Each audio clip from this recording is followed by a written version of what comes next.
একক কবির কবিতা নিয়ে হাজির হয়েছি আমি, কবিতা কস্তা। আজকের কবি কমল কৃষ্ণ কুইলা। তার প্রথম কবিতা যদি পারো। আমি বন্ধু হতে রাজি, যদি অমাবস্যায় জ্যোৎস্না হতে পারো। আমি পথিক হতে রাজি, যদি ঝর্ণা হয়ে পাহাড়ে বইতে পারো। আমি নদী হতে রাজি, যদি তরঙ্গ হয়ে গান শোনাতে পারো। আমি পৃথিবী হতে রাজি, যদি সূর্য হয়ে আলো দিতে পারো। খুব সুন্দর লিখেছেন কবি। প্রতিশ্রুতিতে প্রতিজ্ঞাবদ্ধ হয়েছেন তিনি। খুব ভালো লেগেছে কবির কবিতাটি। এরপরের কবিতা অসুখ। পৃথিবীটা আজ এক অসুখে আক্রান্ত, গভীর অসুখ। কোনো ওষুধেই যেন সারছে না। কেউ বলছে সারবে না, কেউ বলছে সময় লাগবে, কেউ বলছে টুকটাক করতে, আবার কেউ বলছে সব কিছুই ভ্রম। আসলে রোগ হয়েছে মনে। সুন্দর মনই তো রোগমুক্তির একমাত্র উপায়। সুন্দর মন থেকেই তো সুন্দর পৃথিবী গড়ে ওঠে। কেননা অসুন্দর মন থেকেই পরিবেশ পরিস্থিতি বিষময় হয়। আসে অস্থিরতা, আসে ক্ষয়। দারুণ। আসলে পৃথিবীটা এখন ভীষণ অসুখে ভুগছে। কবি সেই কথাই প্রতীয়মান হয়েছে কবির কবিতায়। সুন্দর কবিতা। এর পরের কবিতা নকল। মানুষ হয়েও মানুষকে তুমি আপন করতে পারোনি। আসল ছেড়ে নকল ধরেছ, তাই ধ্বংস আজও থামেনি। দূষণের বিষ বাষ্প আজ ঢেকেছে আকাশ। সুস্থ সমাজে মানুষ কবে নেবে শ্বাস? হিংসা আর অহংকারে আকাশচুম্বী লোভ। অশুভর নাশ হবে, থেমে যাবে খুব। উন্মুক্ত হোক সবার সচেতনার দ্বার। জ্ঞানীরা ছড়িয়ে দিক জ্ঞানের আধার।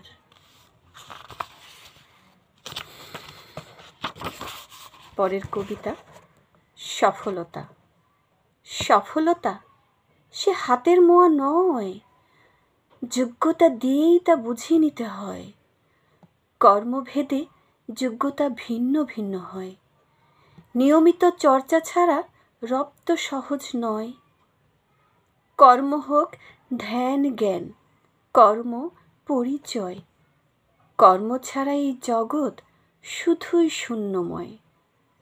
কর্মেই মিলবে সুফল হাতে নাতে, যদি কর্ম করো নীতিনিষ্ঠার সাথে। সত্যি কাজের বিকল্প কিছু নেই। বলা হয় কর্মই ধর্ম, সত্যি তাই। স্পর্শ কবিতার নাম। মনের মানুষের চরণ স্পর্শেও স্বর্গ সুখ। সেটা বোঝার জন্য কোনো বীজগণিত বা পাটিগণিতের অঙ্ক কষতে হয় না। কোনো অ্যাস্ট্রোলজি চর্চা করারও দরকার পড়ে না। শুধুমাত্র বিবেকের আহ্বানে সাড়া দিয়ে হৃদয়কে উন্মুক্ত করে দিতে হয়। সুন্দর। হৃদয়ের তাগিদ, হৃদয়ের অনুভব ফুটে উঠেছে কবির কবিতায়। পরের কবিতা শান্তির পথে। শীত ঘুমে তোমার সাথে করেছি আলিঙ্গন। বসন্ত উৎসবে করেছি উষ্ণতার বর্ষণ। দুটি চোখ যদি থাকে তোমার পাহারায়, আমার ঠোঁট তোমার ঠোঁটে উষ্ণতাই চায়। যদি তোমার চোখে ভাসে আমার মুখ, তবে দিতে পারি আমি এক আকাশ সুখ। অশান্তি অপছন্দ তোমার, হও না ম্রিয়মান। শান্তির পথেই আছে তার সূক্ষ্ম সমাধান। শান্তি আজ বিরল পৃথিবীতে। তারপরেও কবি প্রেমের মাঝে শান্তির অবকাশ চেয়েছেন। পরের কবিতা। তুমি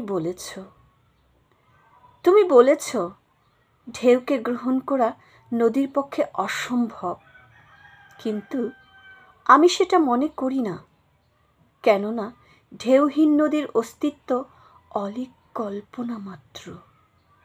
তুমি বলেছ কারাবন্দী নেলসন ম্যান্ডেলার কথা, কিন্তু আমি সেটা মনে করি না, কেননা সময়ই তাকে মুক্ত আকাশ ফিরিয়ে দিয়েছিল।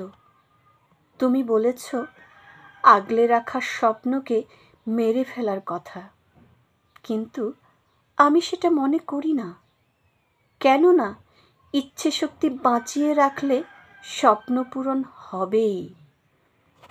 দারুণ। কবি তার স্বপ্ন নিয়ে বাঁচেন, কর্মের মধ্যে বাঁচেন। তিনি একজন সমাজসেবক এবং সেই সমাজসেবক হয়ে তিনি পৃথিবীর বুকে সমাজে শান্তির বীজ বপন করে যাচ্ছেন। সেই বীজ বিশ্বময় ছড়িয়ে পড়বে, আমাদের বিশ্বাস। পরের কবিতা। কেন তুমি আজও আসোনি? তোমার জন্য গেঁথেছি মালা, ফুলগুলো আজও ঝরেনি। জিজ্ঞাসিছে পাপড়িরা রোজ, কেন তুমি আজও আসোনি? তোমার জন্য বেঁধেছি ঘর, সেথা আলো আজও জ্বলেনি। জিজ্ঞাসিছে সলতেরা রোজ, কেন তুমি আজও আসোনি? তোমাকে নিয়ে দেখেছি স্বপন, যাকে তুমি মেরে ফেলোনি। জিজ্ঞাসিছে পৃথিবী রোজ, কেন তুমি আজও আসোনি? উদ্বেগ, উৎকণ্ঠা কবির হৃদয়ে। জীবনভর কবিতার নাম। আমি জীবনভর থাকতে চাই তোমার আঁচলে, আমি জীবনভর হাঁটতে চাই তোমার মিছিলে, আমি জীবনভর গাইতে চাই তোমার জয়গান, আমি জীবনভর পড়তে চাই তোমার অভিধান, আমি জীবনভর চড়তে চাই তোমার স্বর্ণরথ, আমি জীবনভর গড়তে চাই তোমার ইমারত, আমি জীবনভর চলতে চাই তোমার আদেশে, আমি জীবনভর বলতে চাই তোমার বিকাশে।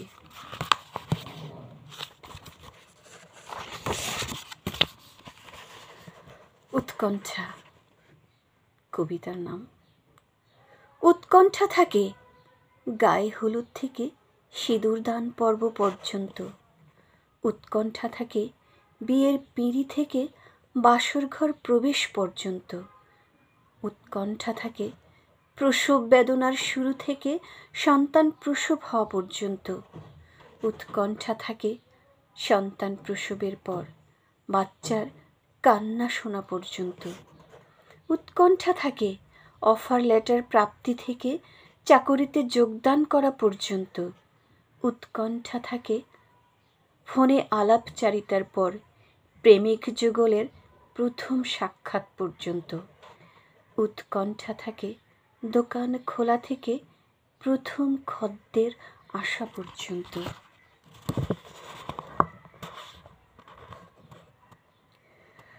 কবিতার নাম ১ বছর পর। কি ভাবছো সুমনা? কাজে কি আর ফিরবে না? আমি থাকি রোজ পথ চেয়ে, কখন আসবে ব্যাগ কাঁধে নিয়ে। অফিসে আর আসো না তুমি রোজ, তবুও মন নিতে চায় খোঁজ। অসুস্থ স্বামী তোমার আছে ঘরে, 2 সন্তান আছে আরও মাথার পরে। ছিলে তুমি বড্ড অভিমানী, কাজটা ছিল তোমার ভীষণ দামি, তবুও নিয়তি করেছে তোমায় বন্দি, তাতেই দিয়েছ সায়, করেছ সন্ধি। জানো সুমনা, তোমায় করেছি কত ফোন, করেছি কত SMS কিংবা মেল, একটিরও জবাব পাইনি আমি, সবই করে গেছে ফেল। জানো সুমনা, আজ তাই ছেড়েছি বিজ্ঞাপন, অফিসের কাজে লোক চাই এক, দেব তাকে যোগ্য বেতন। ভবিষ্যতের কথা ভেবে তোমায় শিখিয়েছিলাম কাজ, কিন্তু পিছিয়ে গেলাম 1 বছর। সবই জলাঞ্জলি হলো আজ। তাই করব শুরু নতুন করে, আলোকিত হবে সবার ঘর। আজকের দিন আসবে ফিরে আবার 1 বছর পর। কবি একটি অসহায় মেয়ের জন্য কাজের ব্যবস্থা করেছিলেন তার নিজ অফিসে, কিন্তু হঠাৎ করে পারিবারিক সমস্যার কারণে মেয়েটি আসতে পারছে না, কোনো প্রতিউত্তর করতে পারছে না।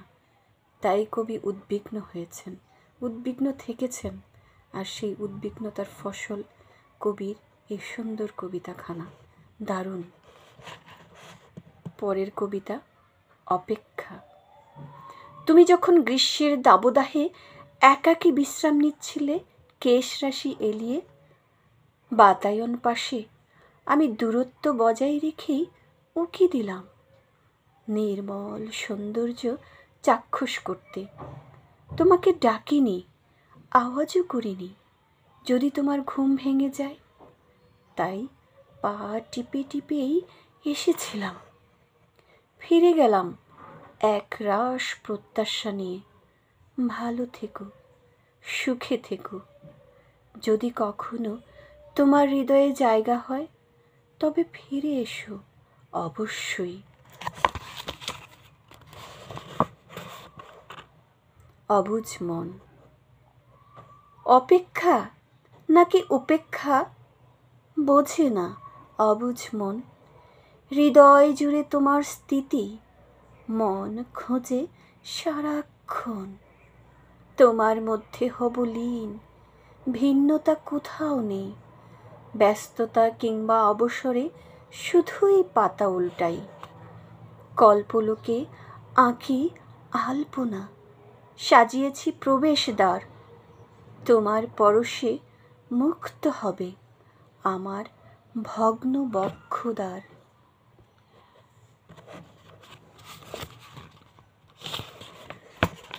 খুব সুন্দর লিখেছেন কবি, হৃদয়ের প্রকাশ তার লেখনীতে অসাধারণ, অসাধারণ। পরের কবিতা, মনে পড়ে। মনে পড়ে একটু ছায়ার কথা, প্রখর রৌদ্রে কাজ করার সময়। মনে পড়ে জীবন সঙ্গীর কথা, একাকিত্ব জীবনে নিশি যাপনের সময়। মনে পড়ে নোটসের কথা, পরীক্ষার দিন পরীক্ষার হলে বসে। মনে পড়ে উপদেশের কথা, অপরাধ করে জেলে যাওয়ার সময়। মনে পড়ে মানিব্যাগের কথা, কোনো কাজে বেরোনোর সময়। মনে পড়ে চিরুনির কথা, স্নান সেরে চুল আঁচড়ানোর সময়। মনে পড়ে প্রিয় বন্ধুর কথা, জন্মদিন উদযাপনের সময়। মনে পড়ে পরিবারের কথা, কোথাও বেড়াতে যাওয়ার সময়। মনে পড়ে গর্ভধারিণীর কথা, শরীর যখন অসুস্থ হয়ে পড়ে। মনে পড়ে সমালোচকদের কথা, জীবন সংগ্রামে বিজয়ী হওয়ার পর। খুবই বাস্তবধর্মী একটি কবিতা, আমার খুব পছন্দের একটি কবিতা। সত্যি তাই, যখন যেটা প্রয়োজন কিংবা যখন যে বাধার পথে মানুষ সফলতা পায়, তখন তাকেই সবচেয়ে বড় করে মনে পড়ে। সেই দিনের কথা, দিনের ব্যথাগুলোই বেশি করে নাড়া দেয় এই সফলতা, এই সুখ এবং এই দুঃখের পথে। আজ তাহলে এ পর্যন্তই, আরও একদিন কথা হবে। ধন্যবাদ সবাইকে।